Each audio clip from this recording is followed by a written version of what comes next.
În cel mai popular episod de pe acest canal am demonstrat că efectivele reale ale armatei otomane erau cu mult sub cele cu care ne-au obișnuit cărțile de istorie. Cu scurt timp în urmă, am reluat discuția într-un short, care a înroșit la maxim cablurile YouTube-ului. Observăm însă că unii privitori sunt supărați foc că îndrăznim să arătăm că efectivele militare medievale nu erau decât o mică fracțiune din ce am învățat până acum și că Ștefan cel Mare nu a dispus de zeci de mii de oșteni. De ce atâta supărare? Efectivele exagerat de mari îl fac cumva mai rău? Nu e cumva invers? În acest episod vom aprofunda discuția și vom merge până în pânzele albe cu argumentele. Și ca să ne facem și mai bine înțeleși, vom trasa o mulțime de paralele cu timpul nostru, cu cele două războaie mondiale și cu războiul din Ucraina. Vă asigur că veți fi surprinși la final să aflați de câți oșteni dispuneau în realitate Ștefan cel Mare ori vecinul său, Vlad Țepeș.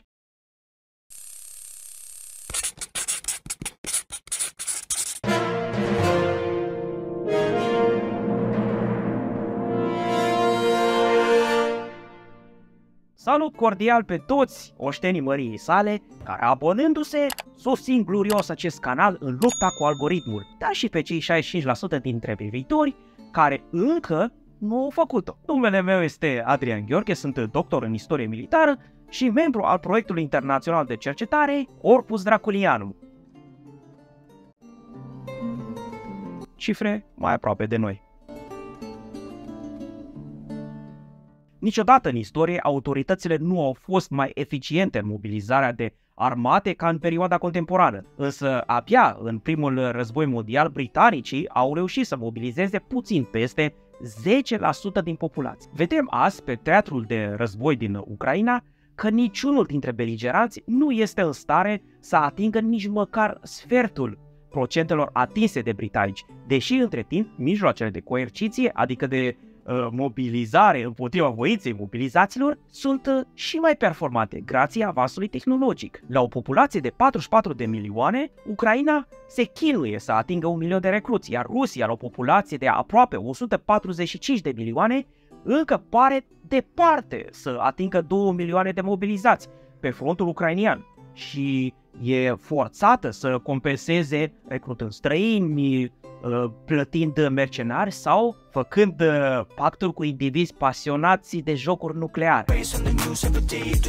Atenție, nu mă refer aici la soldații rămași acasă pentru a îndeplini diverse funcții militare, economice ori polițienești. Așa cum vom vedea în continuare, realități similare avem și în Evul Mediu și în toate perioadele istorice. Toate acestea limitează și au limitat de când e lumea și pământul semnificativ capacitățile de mobilizare de trupe în campanii. Stați cu mine și vom explora toate aceste complexități.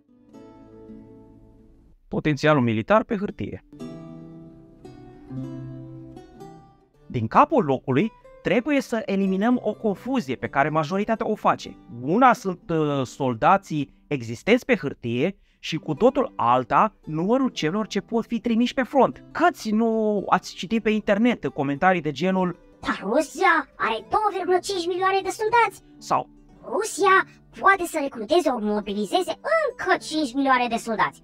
ori Rusia are 2,5 milioane de soldați numai rezerve. Ei bine, stimați privitori, acești internauți se referă fără să își dea seama la un potențial militar, adică la cifre existente pe hârtie. Așa cum v-am arătat în acest episod, care a stănit valuri și este cel mai popular de pe canalul nostru, otomanii aveau pe timpul lui Ștefan cel Mare un potențial militar de maxim 120.000 de soldați. Această populație estimată în timpul lui Mehmed al II-lea la maxim 12 milioane. Deci, practic, 1% din populație. Vorbim aici de un imperiu cu cea mai performantă birocrație a timpului. Acesta era, așadar, procentul maxim la care o birocrație medievală putea spera. De atunci, lumea mai a evoluat. Oare? Dar de ce atunci Rusia, și nu doar ea, abia dacă a dublat ori triplat acest procent medieval, în loc să-l crească de 10 de ori? Fiindcă industria și tot sistemul care face bani pentru finanțarea acestor soldați și a întregului război înghite majoritatea potențialelor recruți, fără bani, Fără producători și fără manipulatori de material militar, degeaba ai numere disproporționat de mari ca în Coreea de Nord. Soldații trebuie echipați, hrăniți, cazați, deplasați, distrați, reparați. Vă scuzați, nu m-am putut abține. Faptul că țările moderne pot avea procentual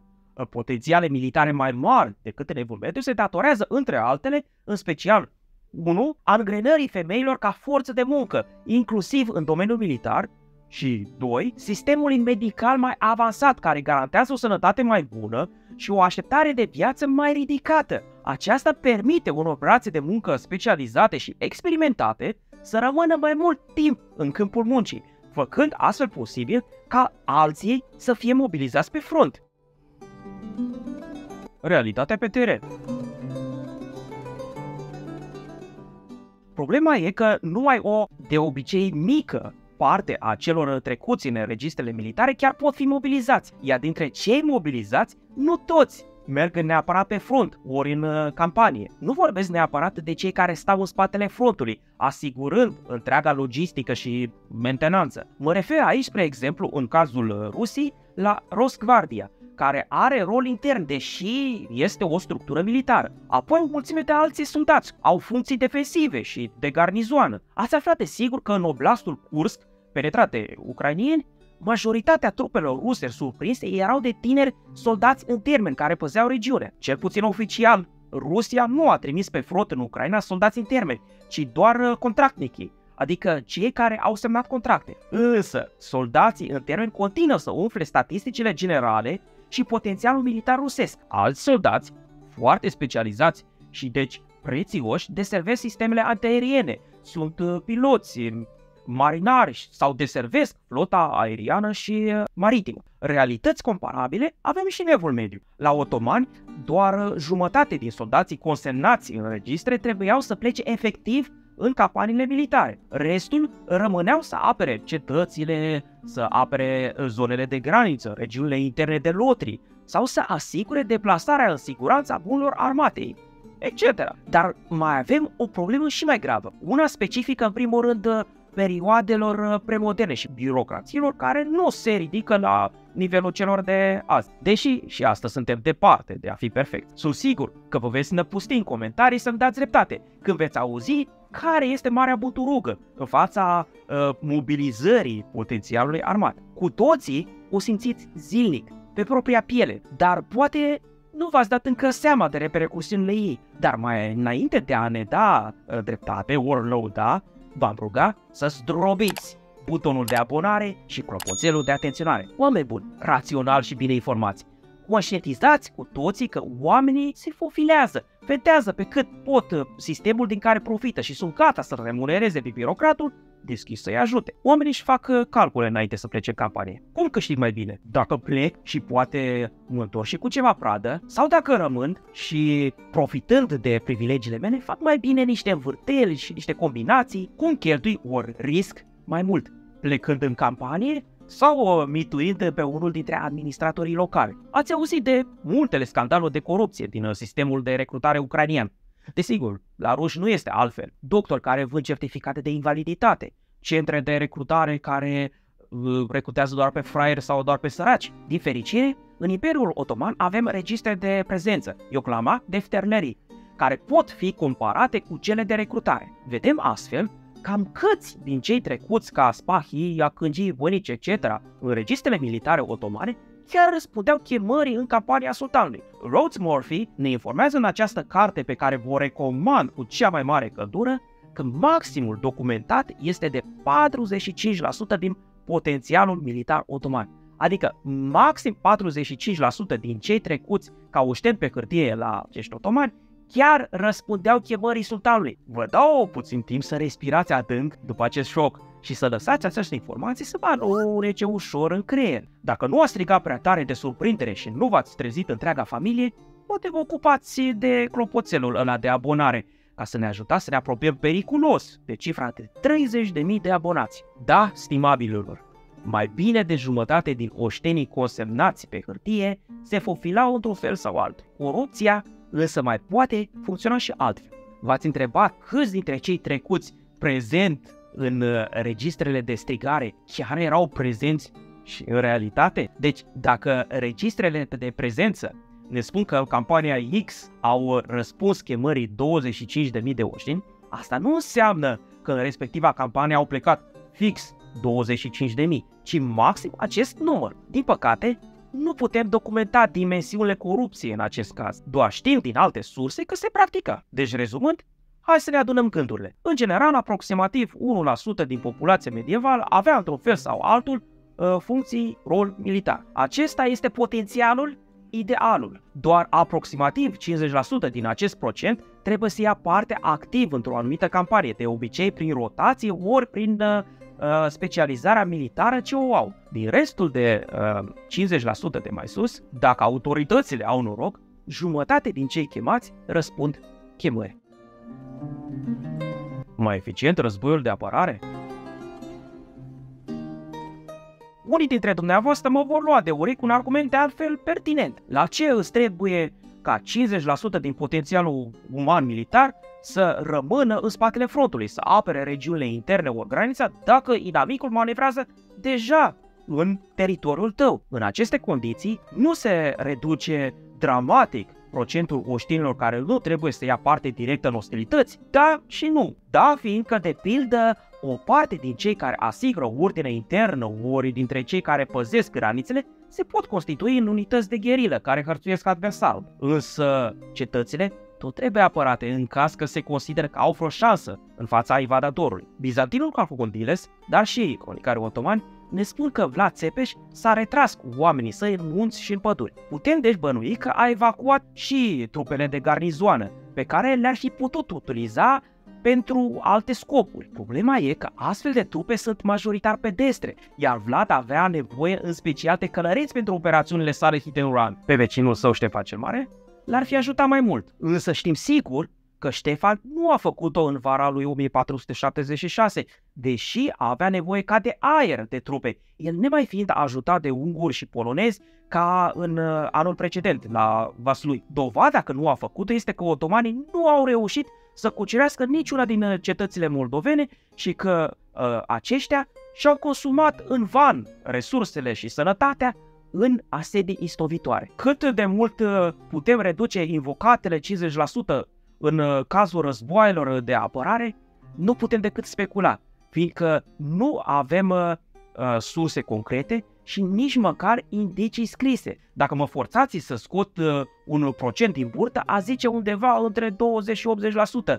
În niciun caz însă zero, fiindcă oricum o dăm, cineva tot trebuie să asigure voia voievodilor, a marilor săi boieri și să le protejeze interesele. Lotrii își fac de cap, mai ales în astfel de contexte, și trebuie combătuți cumva, iar cei ce încearcă să se fofileze trebuie luați cu arcanul. Și că tot veni vorba. Nu vă gândiți că în războiul de apărare toți sunt animați de patriotism orb. De la începutul anului acesta și până la ora actuală, Ucraina a înregistrat oficial 45.000 de cazuri de dezertări. Atât de gravă e problema dezertării că autoritățile încearcă să-i momească pe dezertori cu amnistii. Alte sute de mii de bărbați sunt deja fugiți peste hotare. În cazul Rusiei, la fel. Toate acestea în condițiile propagandei patriotice, agresive, de ambele părți. Și nu uitați că patriotismul și naționalismul sunt constructe moderne, străine omului simplu din Evul Mediu. Dar despre acestea într-un episod special, fiindcă sunt sigur că unii mai naivi vor lua iar foc, auzind că îndrăznesc să afirm asta. Dar da, și în acest caz este rezonabil să bănuim,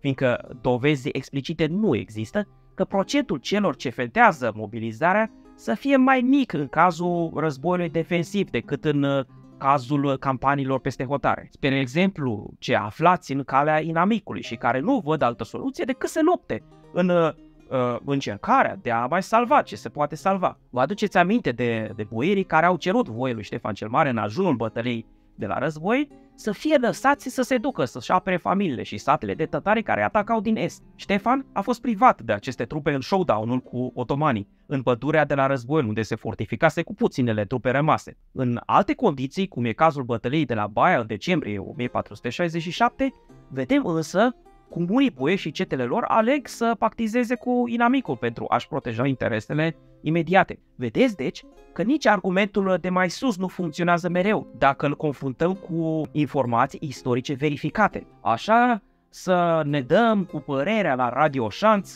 putem face cu toții. De aceea și țața Leana e doctoră în satul ei și și-a tratat deja toate vecinele încă în viață de multiple ori.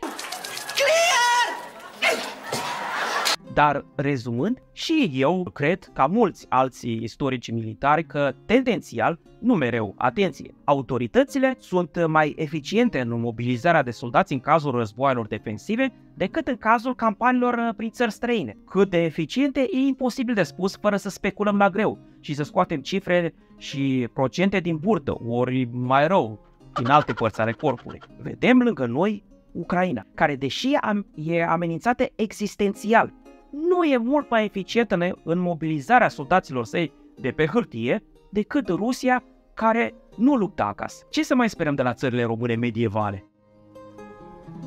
Eficiența medievală românească. Dacă ați avut răbdare până acum prin hățișul factorilor de luat în calcul, haideți să vedem la ce să ne așteptăm în cazul Moldovei și Munteniei medievale. Nu uitați, dacă nu ați făcut-o, să aruncați și unul pe acest episod pentru a pune mai bine în context ceea ce veți afla acum. Înainte de a auzi cifrele mele, faceți o scurtă pauză și scrieți-ne mai jos în comentarii pariurile dumneavoastră. Vom vedea în câteva clipe pe ce lungime de undă ne află. Nu voi repeta calculele din acest short, ci voi dezvolta mai departe câteva argumente. Însă, ca să mă fac mai bine înțeles, trebuie să vă explic pe scurt care erau sursele de oșteni pentru armatele medievale românești. Pe lângă curtenii și mercenarii din proximitatea voievodului, principalele surse erau cetele sau steagurile boierești, care practic erau un fel de armate mai mici, asemănătoare celei a voievodului. Ca să-și permită o așa forță militară și să trebuiască să trimită domnitorului mulți oșteni, boierii trebuiau motivați, adică unși corespunzător. Metodele medievale erau privilegiile, daniile și imunitățile fiscale. Adică, Doamne, strânge de peste tot birul, numai de pe moșiile mele nu. Dacă vrei să-ți fiu fidel și să te susțin politic și militar și să nu te trădezi cu prima ocazie când te prind slab și la ananghie. Poți cere ce vrei matale de la țărani, însă nu de la cei de pe moșiile mele. La fel și în cazul domeniilor mănăstirești. Deci, voievodul trebuie să se mulțumească cu ce îi trimiteau boierii și nu putea spera la recrutări suplimentare de pe moșiile lor. Iar ca să-i ameninți, nu prea era așa ușor, fiindcă riști să te trădeze pe câmpul de luptă, ca în cazul celebru al lui Ioan Vodă cel Cumplit. În ce privește mănăstirile, acestea nu trimiteau decât binecuvântări și rugăciuni pentru succesul oștenilor trimiși de alții. Ele nu dispuneau de forțe militare, decât poate de minimul necesar pentru apărarea mănăstirii. În fine, o altă sursă consistentă de oșteni erau micii boieri de țară, ori țărani foarte înstăriți, cum vreți dumneavoastră să-i numiți. Spre exemplu, knejii și slugile domnești în Muntenia, plăieșii în Moldova, care în schimbul unor baștini și înlesniri fiscale trebuiau să presteze servicii militare, ei ori neamurile lor, fiindcă militaria era de obicei afacere de familie. Aceștia erau mai controlabili de către domni și nu se puteau opune precum boierii, însă de driblat cu siguranță existau și printre ei dobrini, în caz că vreunul realiza că este prea puțin raportat la riscul pe care și-l asumă plecând în campanie. Aici voi supăra iarăși pe cei ce cred religios în abecedarele de istorie din școală. Ridicarea în masă a țăranilor este doar un mit creat mai ales în perioada comunistă.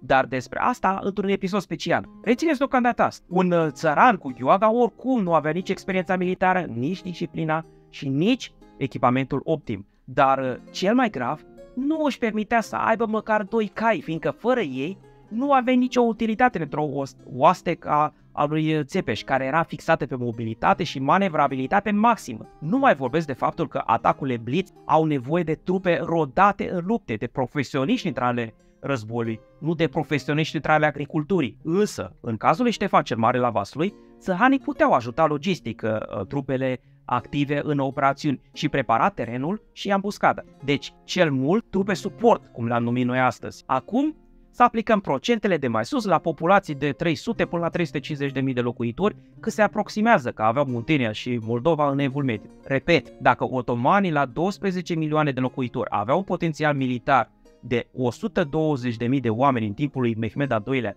explicați dumneavoastră cum ar fi reușit contemporanul său, Ștefan cel Mare, să fie cu mult mai eficient decât otomanii, care aveau cea mai eficientă birocrație a timpului. Cum ar fi reușit el, deci, să strângă măcar pe hârtie mai mult de 3500, hai cu generozitate, 5000 de oameni? Suntem curioși și vă încurajăm să ne argumentați în comentarii. Din păcate, nu avem registre militare, ori de orice alt fel din Evul Mediu românesc. Din acest motiv nu putem furniza cifre cât de cât fixe, ci numai aproxima prin comparație cu vecinii. Haideți să ne uităm și la alți vecini. Regatul Ungariei putea mobiliza cu greu 15.000 de oameni în secolul XV. În secolul al XVI-lea, când începem să avem date tot mai precise, voievodul Principatului Transilvaniei, care dispunea de o populație și de resurse sensibil mai mari decât în Moldova și Muntenia, nu reușea să adune mai mult de 10.000 de oameni, asta incluzând trupele sale personale, banderiile nobiliare, trupele secuilor, contingentele furnizate de sași și tot mai numeroși mercenari. Rețineți însă că în acea perioadă populația crescuse, la fel și controlul voivodului, dar despre armata Transilvaniei vă promit iarăși un episod special. Deci, da, mare șoc mare, Ștefan cel Mare, cu toate ajutoarele străine, nici în vise nu a avut peste 10.000 de oameni la vaslui, adică sfertul trupelor cu care ne-au obișnuit vechile cărți de istorie, iar otomanii cel mult 15-20 de mii, fiindcă erau doar trupele Rumeniei, adică din partea europeană a Imperiului. Ștefan cel Mare a purtat majoritatea războiilor sale cu până la 2-3 mii de oameni, iar incursiunile, precum cele care au schimbat de repetate ori domnii la București, doar câteva sute. Așadar, trebuie să privim cu alți ochi ajutorul de 200 de oameni lăsat de Ștefan cel Mare în toamna lui 1476 lui Vlad. Pus în acest context, acest ajutor era unul foarte consistent, practic o mică armată. Așa a putut rezista Vlad primelor două asalturi ale lui Laiută, el fiind bătut abia după a treia încercare și în urma unui atac combinat a 3 armate. Nu pierzi niciodată din privire următoarea realitate esențială în Evul Mediu târziu. Populația era foarte rarefiată, cu atât mai mult în țările române care erau mai slab populate comparativ cu Ungaria ori Balcanii otomani. Dar despre demografie, într-un alt episod. Dacă vă abonați și ajutați echipa să-și recupereze măcar o parte din costurile de producție.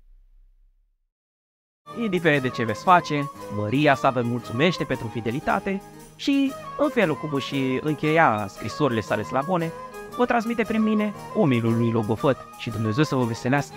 Amin.